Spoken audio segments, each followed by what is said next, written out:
Hi. Listen to the song for a minute. Ever wanna try to love from here of it? Now my hands are overfull of things I'd like to give. Does anybody want it? Does anybody want it? Does anybody I just found one of the lines really funny. Coming up now. I've been mapping it out. And I don't know what's wrong with me, but I wish that it was something else. I love that. I don't know why I love that so much, I just do.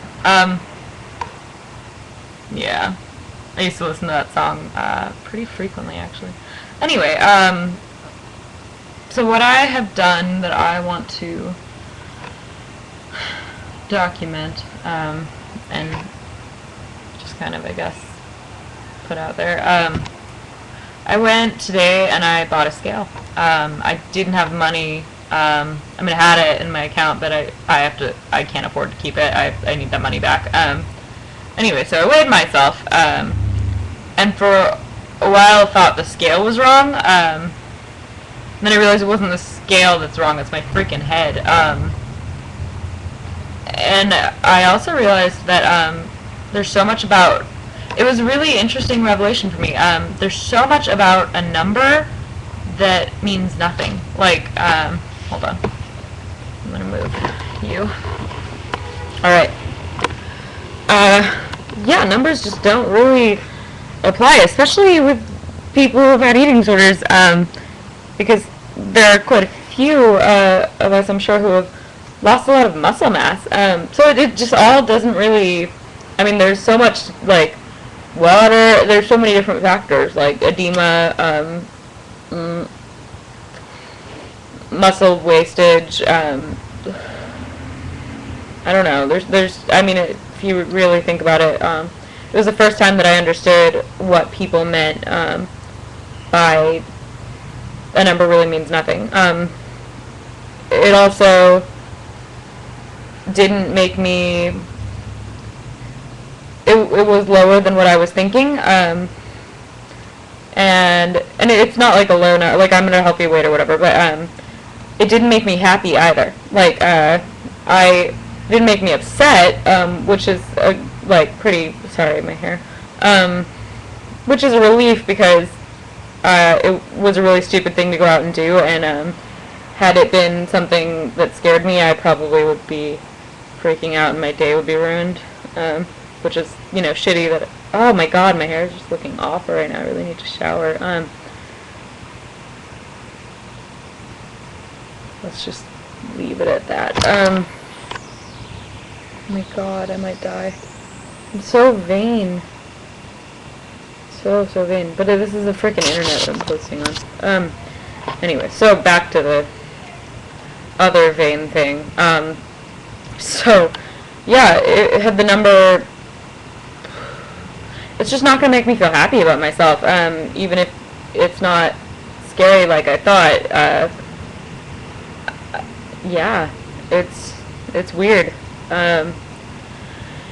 So I'm about to go return it, and then get a cup of coffee. That's the deal. I'm going to try really hard to not re-record this video, because I don't feel cute in it. Maybe it'll help me be inspired to shower. Yeah. So let's see. Is there anything else that's interesting? Oh, well, there's something that I could share with you all. So some of you have probably heard of Jenny Schaefer. Many of you probably. She wrote the books Life Without Ed, and then her newest book is Goodbye, Ed, Hello Me. She decided to personify her eating disorder in order to detach from it and find independence or whatever. Books are flowery and pretty cheesy, but I mean, I found them somewhat useful. There's one chapter that I like. Her chapters are mega short. If you've read the books, you probably know that. It's called Jump. I sometimes compare the recovery process to climbing a tall mountain. Making it to the summit is so difficult that sometimes it seems like a 2 steps forward, 3 steps back kind of process. In other words, recovery is not a straight line. There are setbacks along the way. It takes time and patience to reach the top. Here comes the tricky part. We assume we are done when we make it to the top. We've worked hard to get there, and we expect to be recovered at that point. But we're not done yet. At the top of the mountain, people hand us a parachute, point to the edge of the cliff, and say, "Jump." For me, this was when my treatment team said I needed to eat all of my food and trust that my body would reach its natural weight. When they said, "Have faith, let go, and trust," I thought they were nuts. I didn't trust them or my body, so I continued to restrict, just a little.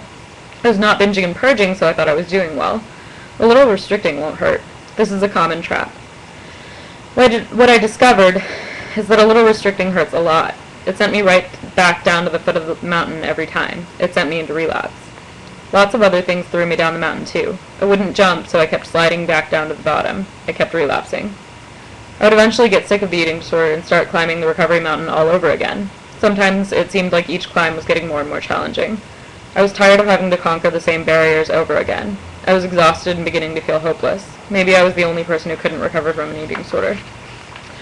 Obviously I wasn't.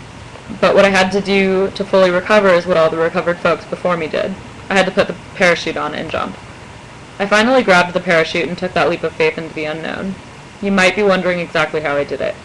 This is one of those parts of recovery that doesn't have a simple explanation. I had to do what my treatment team had been saying: have faith, let go, and trust. This translated into feeling the fear and the pain. I got support from others along the way. I asked people to jump with me, and they said yes. At first, the free fall was terrifying. Among other things, I wondered, how much weight will I gain, and will I ever love my new body? This part was scarier than climbing the mountain.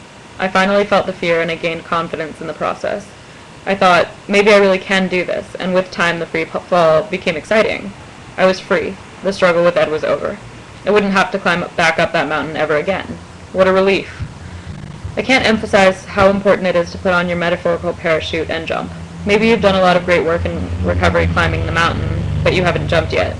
So you find yourself relapsing continually, going in and out of treatment centers, or just not getting completely better.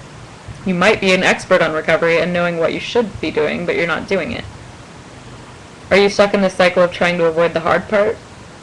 If you really do everything that your treatment team tells you, what will happen? Will you really be happy? This is the jumping part. Jumping is scary, so don't wait around until you're not scared to do it. Jump now and declare independence from Ed. When you don't think you can do it, know that I once felt the same way. And look at me now. I'm still flying.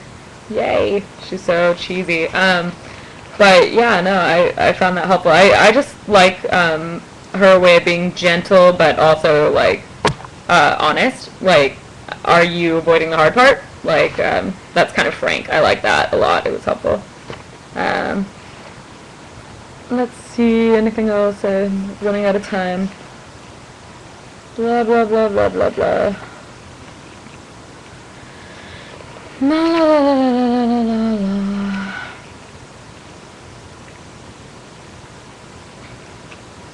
I guess that's all I'll share for now from the book. So yeah, that's what I'm going to go do. I'm going to go return the scale. Alright, bye kids.